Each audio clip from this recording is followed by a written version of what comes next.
Welcome to LOA Today. I'm Walt. With me today, relationship life coach Cindie Chavez. This is your daily dose of happy. We are so happy you decided to join us today. Jacqui Gates, unfortunately, is going to be missing for a week or two or more. Hopefully not too long. So we'll definitely miss her. I mean, like, she lifts the energy around here like crazy. But yeah, but we will continue on, and in the vein of what we did last week, because Cindie introduced us to human design. I have to admit, Cindie, I'd never even heard the term before, and that was quite the experience. That was the first time I've ever experienced something where, you know, it's one of these things where you chart stuff out, and it was actually true for me. So you got my attention. Well done, I have to say. Well, thank you, and I'm so happy to hear that. I've had a couple people reach out to me because they heard the reading that I gave for you, and they were like, okay, I have to know about this. Oh yeah, well, it's one of those things. If you hear that it's good, it's like, okay, tell me about it. I'm curious. What does it say about me? Yeah, that's perfectly understandable.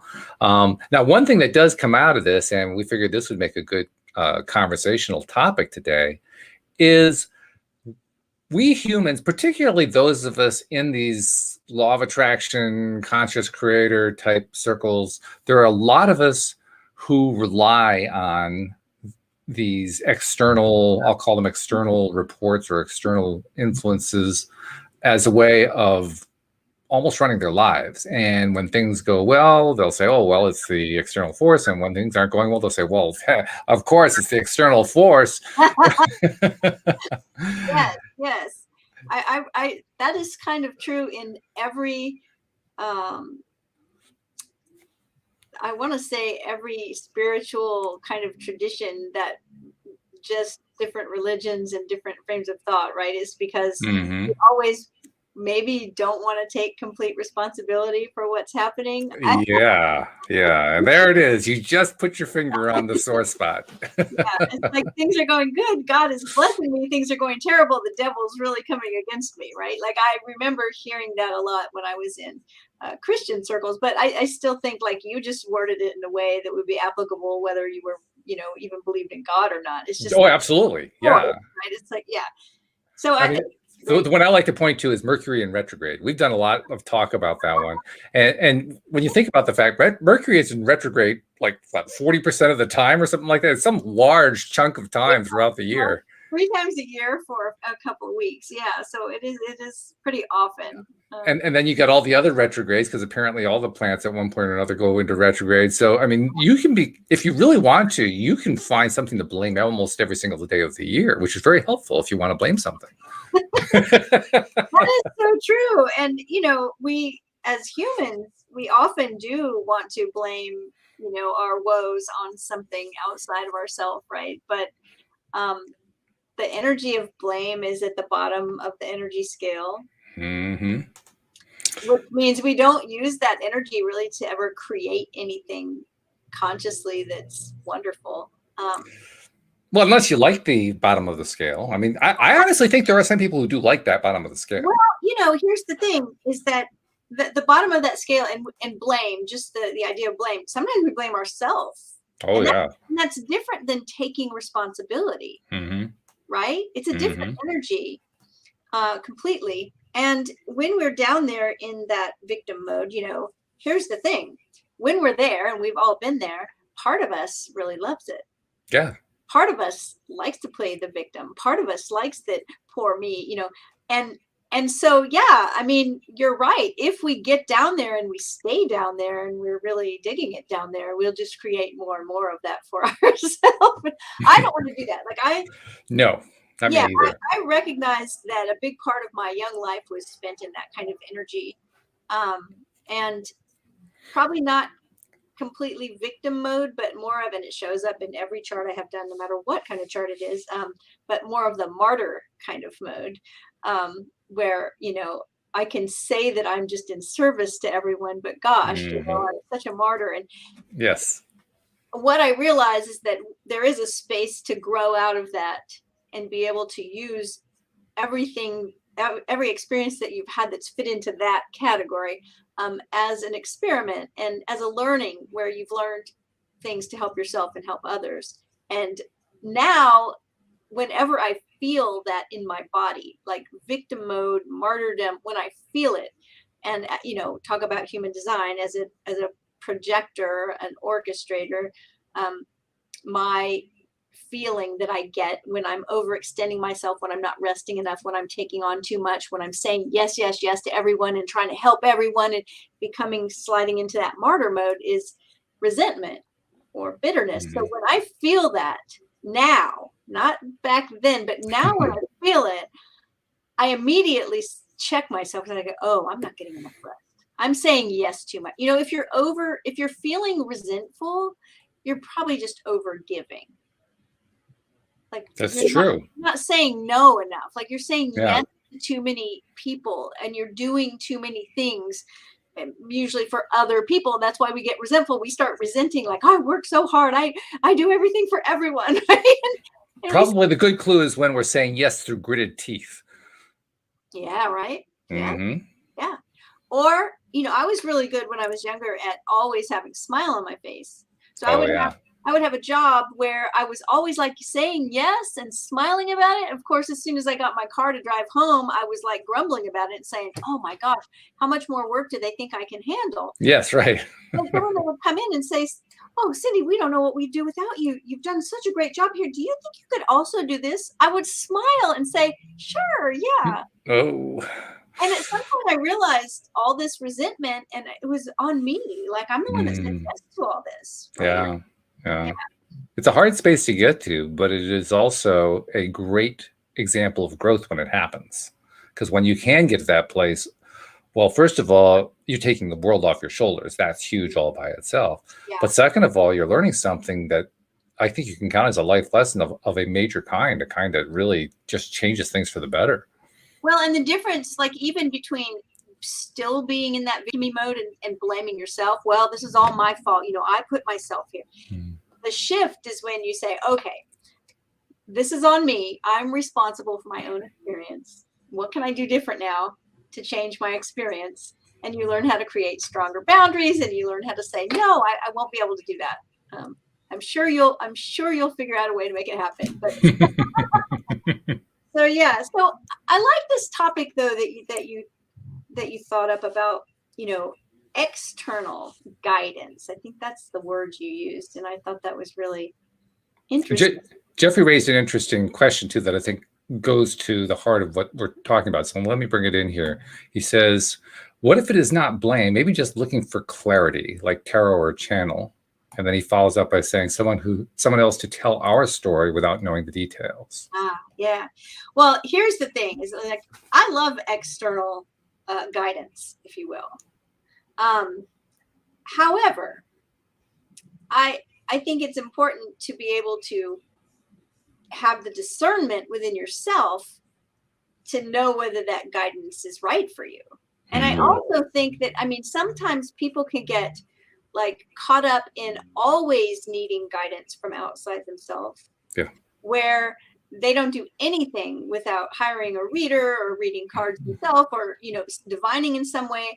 And I think we need to have some kind of balance in that, right? Where we can make decisions. But, the interesting thing is like, Walt, I'm trying to remember your human design chart, your, what we call authority. I believe your authority is sacral. Is that right? So that's that and that is like, we want to say it's kind of the gut feeling of like, is this right for me or not? Mm-hmm. By the way, notice I just practiced it, by the way. Right. and that is like, that's internal, right? That's internal guidance. But there are other things, there are three other authorities is what we call them. And one of them is splenic authority, which is completely intuitive, but not in the head. It's body intuition. And the other one is the one I have, which I'm jealous of yours because I think yours is easier to. The grass is always greener on the other side. Mine is emotional authority. And what that really means is that I experience a lot of emotions and they might not necessarily be tied to anything real or anything, external or anything attached to me. And so my authority is to not make a decision in the emotional wave. Like, I'm excited about something and I just want to say yes. Like, it's the opposite of you. For a sacral person, when you're excited about something and you've got that, yeah, you know it. It's good. And you can say yes, and it's going to be right. For me, I might wake up the next day and say, oh, what have I done? Why did I say yes to this? And maybe it's because I woke up with a more of a down emotion that's not attached to anything. And I'm just like, so what I need to do is wait until I'm just neutral and I can think about it. So my strategy actually about that, making decisions, is sure, I might go for some external guidance, but I'm also going to wait. I'm going to wait. I'm going to say, I probably said this to you before, like, give me 24 hours, or I'll talk to you about it tomorrow, or let's talk next week, because I'm buying some time so that I'm getting through all the waves that may come of thinking about how great this thing could be or how not so great this thing could be, and just getting clear on all those things and then making my decision from a neutral space. But I said all that to say the fourth type of authority is no authority, no inner authority. And I don't know too many people, but I actually just got off the phone with somebody that had that in their chart, no inner authority. And I was talking actually to this person's partner the day before, and I just described them from their chart, and their partner said, oh my gosh, that is exactly what's happening. And I didn't understand it, because what's happening when you don't have inner authority, you need to talk about it. And in the process of talking about it, you'll hear all the things you're saying, you know, you'll hear all these thoughts that you had that seemed so confusing, and suddenly it will be clear. And so it's like you need a sounding board when you don't have that inner authority. And once you talk about it and you may get input from your conversation partner, right? And you talk about it and then you're like, oh, okay, this seems so obvious now. And it really helped this person a lot to realize that about their partner, because they said to me, well, they're always bringing me things like that seem so obvious to me, and they just can't see it. And then they talk about it, and then suddenly they're acting like it was real obvious. Like, oh, I know what to do. I said, well, that's because in the process of talking about it, it did become obvious to them. So I'm not sure if that would actually be considered, you know, external guidance, but it's sort of an external process, because right. And well, so, sure, because you're looking outside for some data. Even if you're not looking for the guidance, you're looking for the data. Right. Exactly. So as far as, like, I know you were mentioning when we were having a discussion about the show today, you were talking about like different external guidance that people look for, like channelers or astrology or even human design reading, or, you know, I even think of like coaching or counselors, or, you know, because it's all, even friends, even showing up at a friend and saying, can you tell me what you think about this situation? Like, what would you do? Right. That's all very external. But I think we still always want to develop the ability to bring it back and check it within ourselves. And if we don't have inner authority, then we check it within ourselves by listening to ourselves talk about it. Which is still a way to do it. So at least there's a method there, and that's the most important thing, having a method.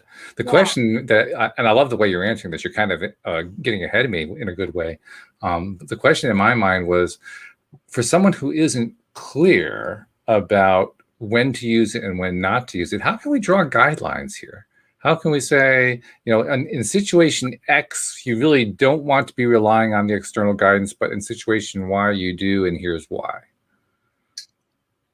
Okay, well, there's a lot of different ideas in my head about this. I mean, because I do come from a place of wanting to choose the idea that there are no mistakes, just human experience. So, you know, a coaching question that many coaches will ask, and it's a fantastic question, is it's like, what would you do if you couldn't make a mistake? When someone's trying to make a decision, because I think that so many times in a decision making, especially a big decision, a decision making process, there's the idea that, you know, it's not just going to affect us. It might affect our kids or our spouse or, you know, people close to us, whatever the decision is.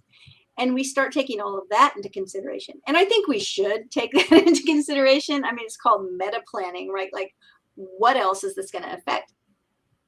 And yet I still think that it's important that in the end, once we get the guidance from outside, once we get other opinions, once we've talked about it, once we've maybe journaled about it, that we come back to the place where we are checking in with ourselves, because we are so conditioned to do things a certain way, you know, like we were talking about in human design. Like only, I think 8% of people are what we call manifestors, people that can initiate something and just go do it without having to respond to anything, just do it. And yet we, even in the law of attraction circles, we kind of train everyone to do that. Like, you know, just, you got an idea, just go do it. Like, and it doesn't work as well for most people as it does for this very small group.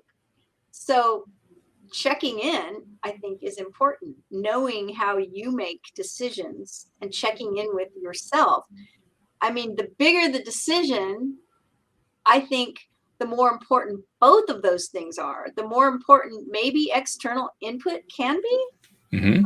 but for sure, the more important it is that you know internally that this is the right decision. Like, I was telling you before the show that I just paused my Facebook group for 3 months. Mm-hmm. And I've had that group for over 7 years. Long time. And I have taken time off before, but only twice. I took 10 days off at the beginning of August this year. And before that, I decided to take a summer off a few years ago, and that turned into a year. Like, it wasn't well done. I wasn't real clear about what I needed or wanted. I just knew that I needed to take time off. So that's what you mean. Okay. I said, I'm going to take the summer, and then I just could not go back until I did. And it was the right time when I went back. And it's been a great, great group. And then I've got this very specific internal guidance to take the season off, to pause the group for the season. And I really, a huge part of me did not want to do it. And most of that was attached to, you know, worries, fears, sure, you know, that I had about the group.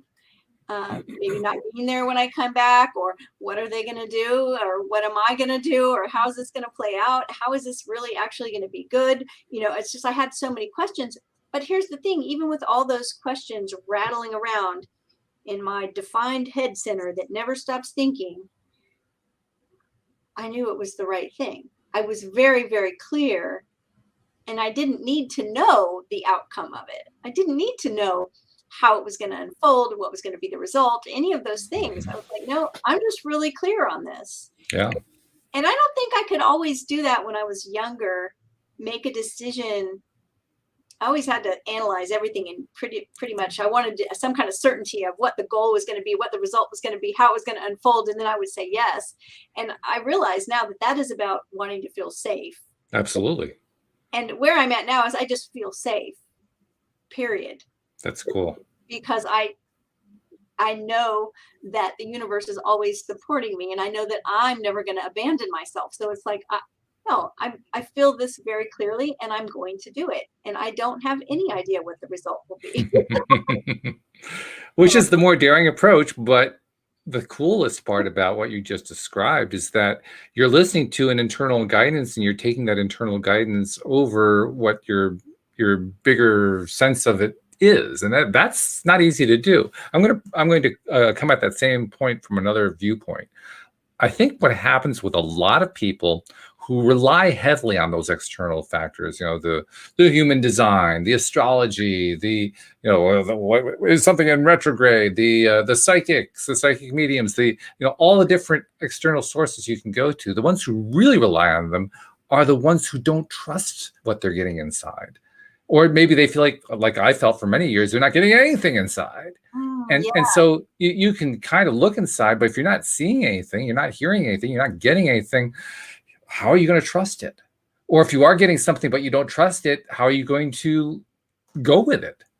Well, the trust thing is interesting because, you know, sometimes, like, I'm trying to remember if I did this with this particular situation, but using those tools as sort of like a confirmation of your decision, right? And like, saying, well, pretty much decided this, but I wanted to check in with whatever tool we're using or with whatever kind of counsel we have to see what comes up for them. And if it's, I always think there's so many situations though where someone's made a decision and then everyone in their life says, no, that's not a good idea. Yeah, right. Right. That we're told so many times that we should find a support system that actually supports us, right? That believes in us and our ideas, not just. And so, that's another thing, is it's just always going to come back to your inner authority, your inner, like you said, trust that you have in yourself. And when you have the idea that there are no mistakes, you can take everything a little bit lightly and trust that if you make a decision that turns out to not be what you expected, and maybe it's not great like you thought it was going to be, that you'll know what to do, that you can make a change. Now, as far as like confirmations, this is interesting. When I made the decision, that I might have talked about this the day we talked about your chart, but I don't remember. But when I made the decision to pause my group, the shortcut to my group that's on the left-hand side of my dashboard, because I pinned it there, and it's at the top, and it has been there for 8 years. It disappeared. It disappeared? Oh my. And I had not paused the group yet. I hadn't even told anyone yet. I just made the decision. And the next day I went and I opened the group and I went, where is it? And there's one other group I manage. It was there. And then other groups I'm a member of, they were there. But the shortcut to the group that I run was gone. And I had to use the search function to bring it up. And it never reappeared for the next, that was about 3 weeks before I actually paused the group. I paused the group yesterday. It never reappeared. I still had to search for it. And so I kind of took that as a sign or an indication that, okay, like, but is it an indication that I made the right choice? I don't know. It's just an indication that that's where I'm aligned. Yes. Right. I mean, I made that decision and my being was aligned with that decision. I wasn't struggling with it or fighting against it. I did all the thought processes of everything, but there was no resistance. And I made the decision with no resistance. And here comes a few little things that said, okay, you don't need that shortcut anymore. Yeah. Very, very cool. I like that. Jeffrey brought up a question. I'm going to throw it up here on the screen for people who are watching the live stream. Do you think it's fair to say, in terms of LOA, we hear what we need to hear when and how we need to hear it, or see or feel or taste, think, etc.? Yeah, I do actually. I mean, I feel like I'm answering that question too quickly, but I do have that sense that, when I teach classes, I have this propensity to try to feed you a whole cake instead of just a slice of cake. It's like I sometimes give too much information in a class. Can you have too much cake? Really? No, I'm sorry. That's an off-point question. And I've dealt with that two ways. One is I've realized it, and when I do put together a class, I try to pull way back and not give so much material that people are overwhelmed. But the other thing that I've often told my students or my participants is just get what you get. Like, don't worry about absorbing every single thing that is taught here. Show up, be open, come with 2 ideas that we're going to throw out. One is that I already know all of this, and the other one is this is too much. I'll never get it all. Just get rid of both of those. They both hinder you from learning. And then be open and then get what you get, because you are going to get what you need. And, you and I had this experience when we taught the Neville books. And then like a year into it, we came back and we taught a same Neville book again. And we were both like, are we sure this is the same book? Same book, right? We read that before? Like, I don't remember this. And there were so many things. And it was funny because I had highlighted my book the first time around, but it wasn't the highlighted things that were now standing out. It was other things that I was like, how did I miss that? Well, it wasn't for me at the time. I didn't need it right then, and I needed it when I got it. So Jeffrey, I say yes. Now, as far as when you go into other of the senses and you talk about tastes and smells, sometimes we are so much in our head at the urging of the society who tends to think that the thoughts in our head are the most important thing, that we kind of disassociate from our body and we don't embody life the way we could. And I think in those instances, we might miss tastes and smells. Like, in other words, I was driving down the road one day and I saw someone like eating a hamburger while they were driving. And they were just like gorging on the hamburger, like just shoving it in their mouth as fast as they could. And they were driving fast and they were in a hurry. And I said, I wonder if they tasted it, because sometimes we miss some of our senses just because we're in a hurry or we're too much in our head. So I think that embodiment practice is really important in making decisions. Like we're talking about inner guidance, outer guidance. So recognizing that we're in our body and like paying attention to what we're feeling, just in the same way when we talk about Neville's methods, when we talk about, when we're envisioning, when we're assuming the feeling of the wish fulfilled, that we're not watching ourselves climb a ladder like a movie, but we're feeling our feet on the rungs and our hands holding the ladder. And we smell, whatever we're smelling, the fresh cut grass, and we're hearing the birds. And so we're embodying that. And I think we don't just need to do that when we're doing Neville's assuming the wishes, but we need to do that all the time. We need to be in our bodies, because our bodies are present here now, and our head is often in the past or the future. And we don't create in the past or the future. We create right now. And so when we get used to being in our body, I used to have this wonderful friend that's passed away recently. May she rest in peace. And she was a hypnotist. And one of the things she would ask you, if she was working with you and you were making a decision, she would say, what does your body mind say? And I loved that phrasing because it always took me by surprise, no matter how many times she said it. And I couldn't answer quickly because it's like body mind. Oh, and I'd have to check in with my body, not just my thoughts. Right. Yeah. So that's part of that internal decision making. One thing that you mentioned, and this kind of ties into what you just said, but earlier you talked a little bit about, how did you say it? About worrying about whether or not you're getting all the internal message, and instead of worrying about it, going with what message you are getting. I may be phrasing it incorrectly, but that's the sense of what I got that you were talking about. And I thought it was really important, to the point where I want to share something that I think corroborates it. Everyone I think here knows that I've been in David Strickle's Taya Boot Camp, which is 17 or 18 modules and a bunch of group meetings and channeling with the stream and coaching sessions. And it's a very cool package. Right now I'm up to module 12. And just before you do module 12, there's a video that you see created and recorded with the stream. And the stream is essentially saying, you may have come into this boot camp feeling like you really wanted to improve your internal communication, but you may be taking it to an extreme. And the extreme is, well, you want to be hearing words, or you want to be experiencing it in a certain way. You're not getting that. Mm-hmm. And their message was, don't get hung up on that. Get hung up on the stuff that you are getting. Because the moment that you do that, you are now, the moment that you're doing the first thing where you're hung up on the stuff, that's when you're down the spiral. The moment that you're accepting and liking what you're getting, then you're up the spiral, which is exactly where you want to be. Yeah. I thought that was a really good point. It is. And, I think what you were referring to, what I was talking about was like learning something like in a class, but it's the same idea, right? It's like, I would rather have someone in one of my classes take one thought, one idea in the entire class and really ponder it and apply it and get it in their bones, than try to memorize everything and just have head knowledge of thoughts, right? Mm-hmm. It's like same kind of thing. It's like, it's like, don't worry about what you're not getting.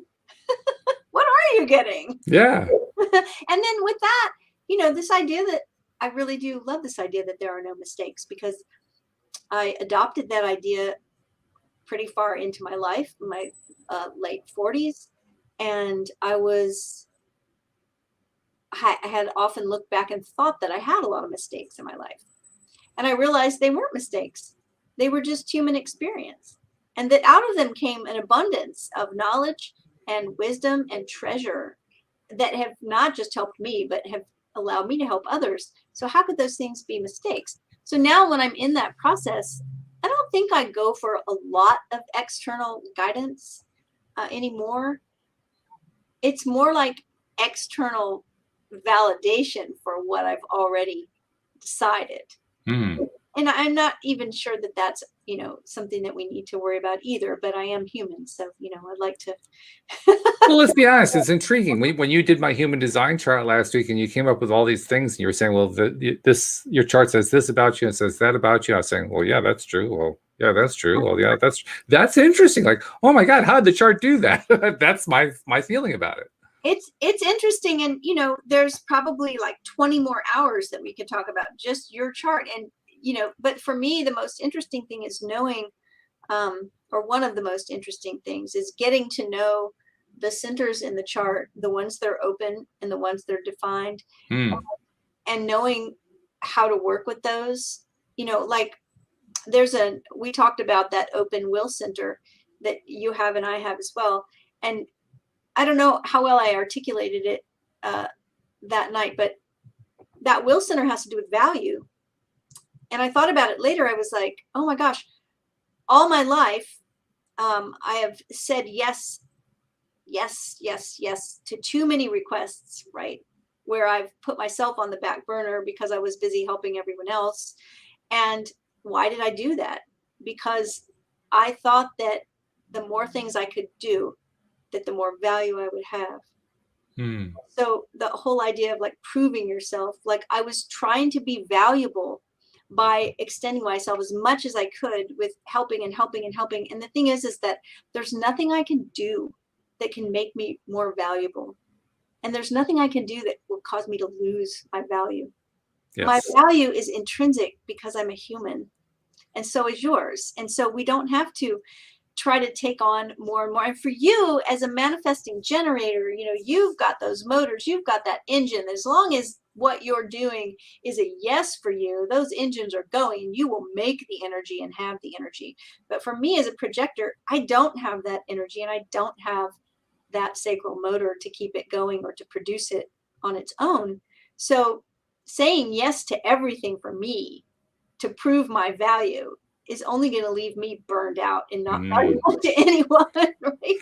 Well, I can assure you, it'll burn me out too. Maybe not as fast, but I think it's going to burn anybody out when you're basically trying to live to please somebody else. That's going to kill you. Correct. Well, a generator or a manifesting generator, even though they have that motor to create energy, they will burn out too if they're saying yes for the wrong reason. Because that's not really your sacral telling you this is a yes. That's you deciding you need to prove yourself valuable and do more and more. So, yeah. And burnout it's just not fun.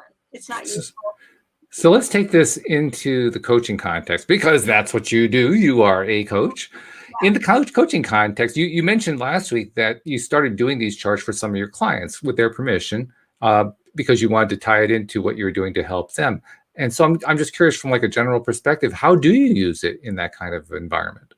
Well, first of all, let's back up and talk about, when someone hires a coach, because a lot of people that have never been coached before don't really understand what that is. Good point. Because it's different than therapy. Therapy is often helping us come from a dysfunctional place to a functional place. Coaching is helping us go from a functional place to an optimal place. And there's a place for all of it, right? But coaching is also not advising. Sometimes it can be. It's not consulting. Sometimes it can be. They kind of overlap. But with coaching, I am helping you make your own decision. I'm not telling you what to do or saying that's consulting, right? The consultant says, oh, your best bet is to do this. And you go, okay, because they know, because it's a topic that they know how to have success there, or a mentor. With a coach, I know that you have your own answers. And you might feel stuck because you aren't clear on those, but I have the tools to help you get clear. So you're getting clarity, and then you're making your own decision, and I'm facilitating that and that shift. Okay. So the way I use human design in my coaching is, for instance, I had someone that was talking about, they also had an open head center, and they had been talking about wanting to get quiet. And, I was able to say something interesting for them anyway. And it was that, I have a defined head center. My brain never stops thinking. The thoughts never stop. I said, how some people will say, well, get a nap, or fall asleep. You can put on some beautiful music and just, I can't do that, because when I put on beautiful music, my head center is defined, and I'm also a musician. I start charting the music in my head. I start deciding what key it is, and that I think it should actually be in this key, and I think a harmony would be nice here. And, that would be harmony. I just, my brain never stops going. So what I said to them, though, is, here, when you have an open head center, you take in all of the thoughts, ideas, and questions that people around you have, because especially if they have defined head centers, they're always projecting, they're always broadcasting, and then you pick it up. And so you may feel pressure to answer questions. You may feel because the head center is a pressure center, you may always feel pressure to be fixing things or answering things for people or having the right information for them to help them. And I help them to see that even though that's going on, they don't have to do that.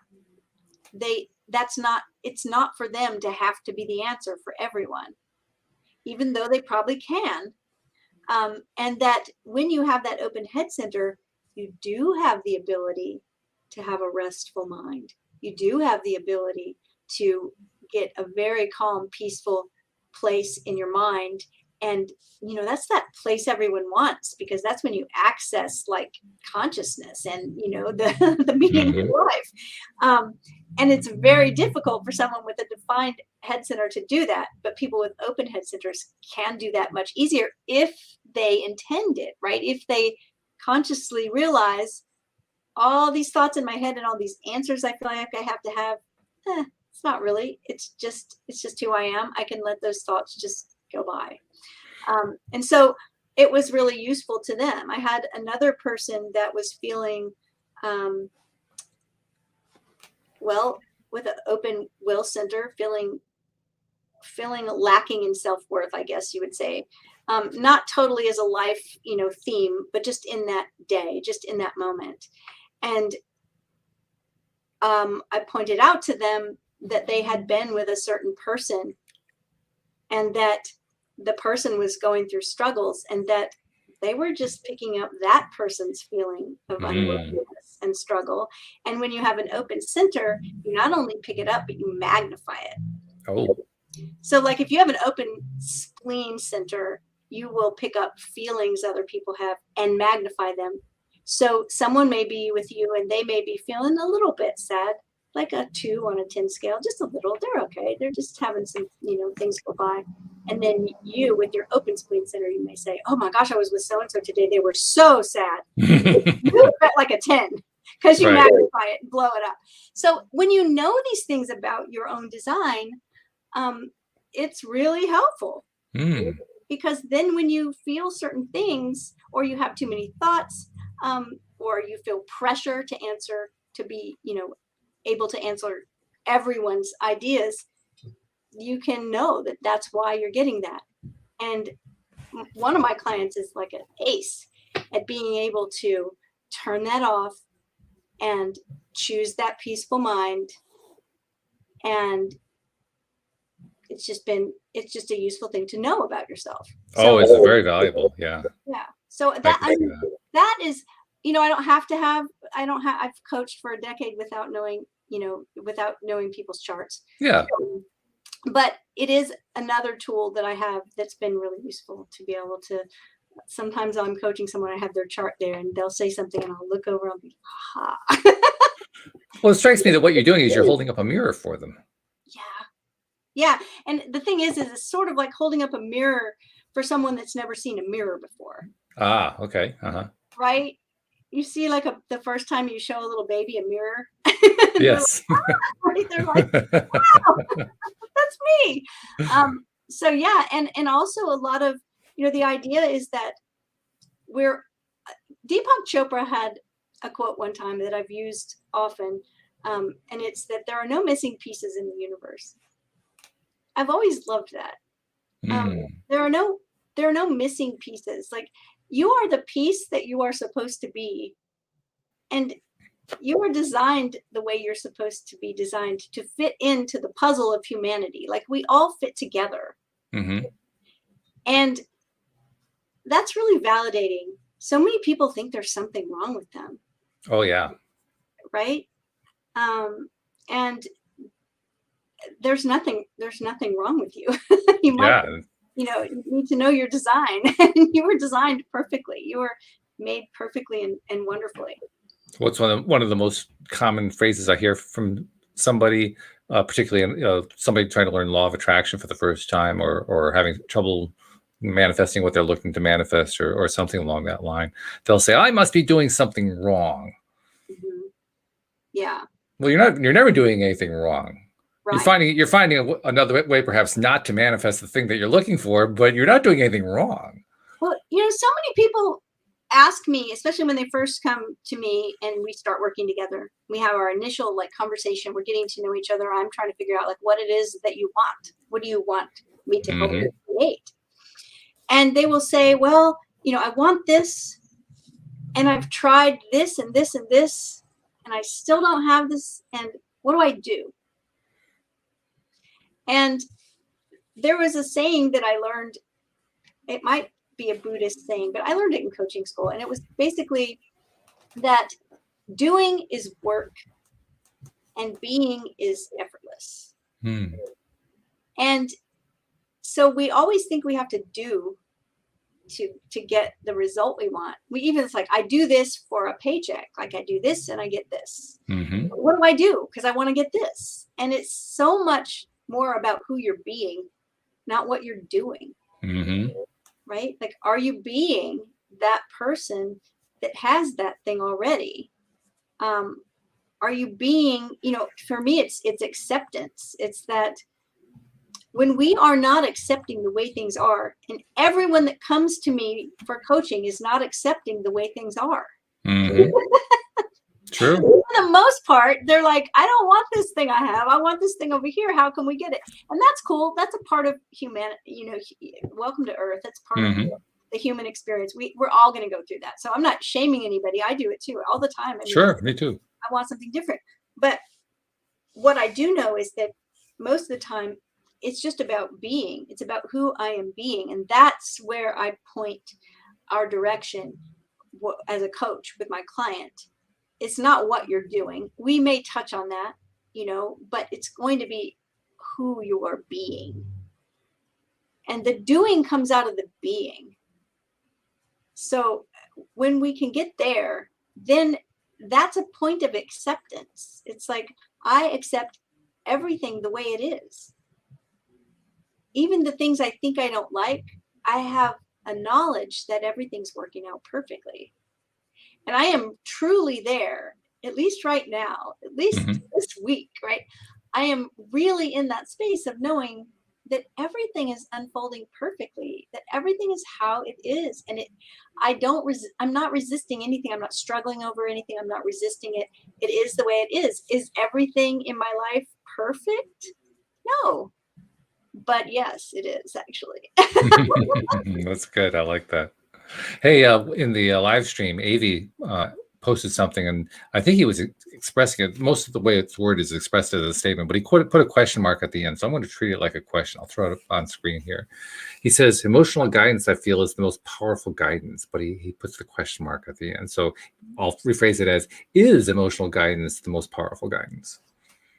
Well, I get the sense that when we talk about emotional guidance on this show, we're talking about Abraham Hicks and the emotional guidance scale. And so it is very powerful, and it does tell you very, very much about your alignment, right? So it's like not good or bad. It's just where you're aligned. And we have to be in alignment with our true self to be able to consciously create what we want.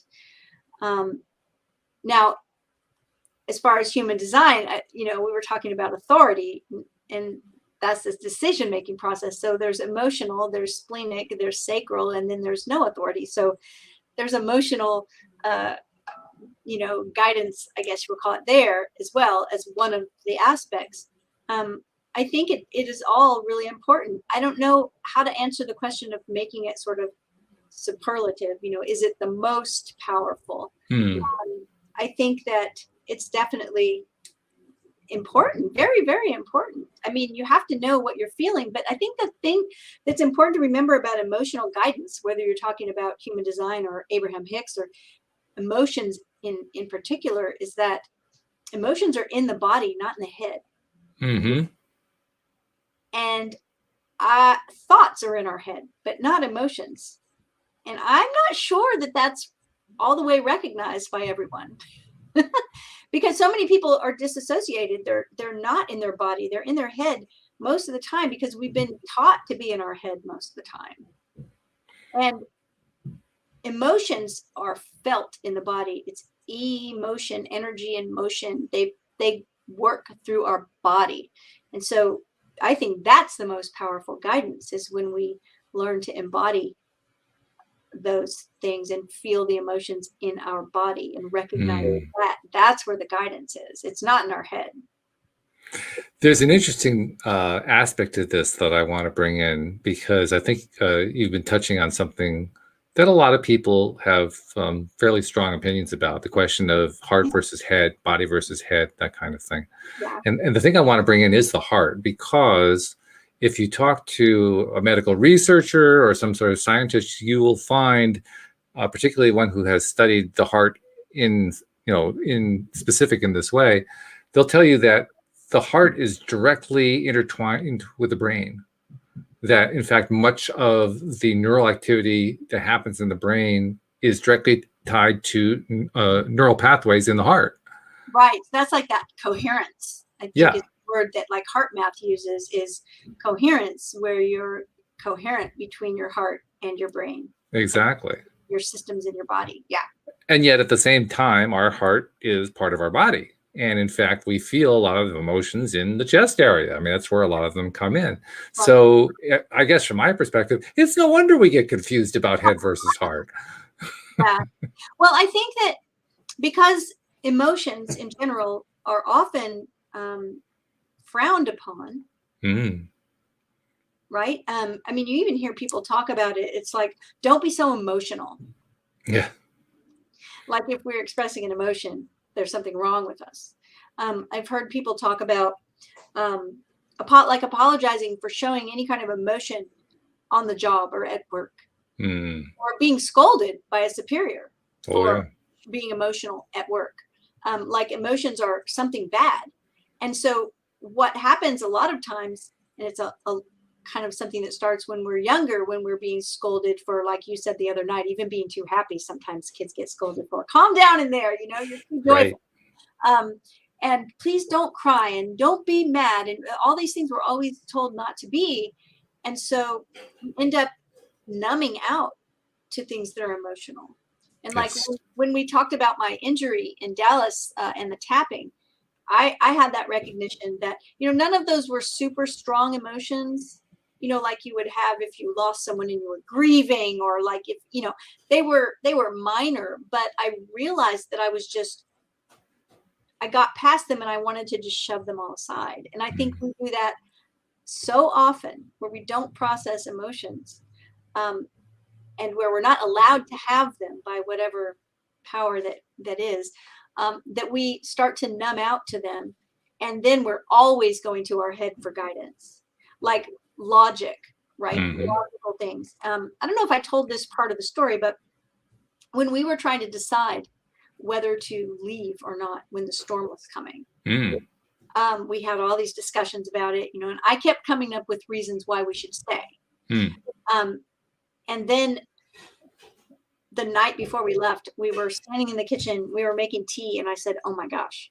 And my husband said, what? I said, I have been arguing all day with my intuition.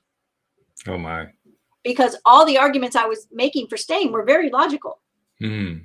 And all of a sudden it hit me that whenever my logical brain starts really arguing with something that's coming up within me, it's arguing with my intuition. Yeah. And Good that's point. how I know that it's my intuition half the time. I'm like, oh, I've been arguing about this for half an hour. I have an idea, and then all these logical reasons. Logic is not, logic is important for a lot of things, but in the decision-making process, when it's, usually not, logic is not the best tool. I know that for a fact because I have plenty of experience with it. I have used that many times to my own detriment. So I'm very good at that. We talk about the heart. I mean, if we can be embodied and feel our emotions in our body, and our heart, like you said, is full of emotion and it's in our body. I mean, when we talk about love, we talk about the heart. We draw hearts. That's right. Yeah. So if we can stay there in our body and ask what our body mind is thinking about this decision, it's automatically connected to our mind. Or I should say to our brain. To the brain. Our mind is not our brain, but yeah, it's automatically connected to our brain. And our brain does more than just have thoughts. That's an important thing to recognize, because our brain is like the marionette that's controlling, our actions, right? Absolutely. Our brain is like all the neural firings that are happening that are controlling what we're doing. Most of our decisions are subconscious ones. So if we can embody ourselves enough to really feel the emotion and use that, we won't need as much external guidance. But as someone who is a coach, as well as a human design projector who are here to be guides for the world, I'm not saying you never need external guidance, because I will just talk myself right out of a job, right? Talk about planned obsolescence. Oh my goodness. Right. But when I help guide you, what I'm really helping you do is I'm helping you guide yourself. And, I'm a tarot card reader. Like, I love divination of all different kinds. I read the I Ching. So I'm not against any of that stuff. I just want to make sure that when you use any external guidance, that it's jiving with your internal guidance. And by the way, we were making fun a moment ago, but I want to really make sure I emphasize for people who might not have heard as much from Cindie as I have and many of our listeners have. And that is, she is not somebody who's going to hang on to a client as much as possible, to wring as much money as possible out of them. Her goal is to get them on their path as fast as she can get them there. So we're kind of making fun about that. As a matter of fact, there's only one way you can work with me as a private client. And it starts with a session that I call a transformational coaching session. And if you like, it contains human design. And it may be all you need. And I always tell everybody that when we get started, this might be all you need. Like after this one session, you may be good to go. You may want to hire me for 12 weeks and we have 12 sessions to work something all the way out. Or you may want to say, I think I'm good to go for now, and I'll hire you for one session when I need it here and there later. I don't operate that way. Although my longest client that stayed with me for 9 years. Wow. And I have other clients that have been with me for 2, 3, 4 years. Some of them solid, some of them on and off. But they keep hiring me because they're having more and more success. So it's not about me keeping you stunted so I can continue to guide you. Right. You have more and more success and you stay because it's working, right? Yeah. So, yeah. Big distinction there. Yeah, but I can honestly say that you might only, you may find what you need after one session and have a big shift, and that may be all. So, and I'm good with that.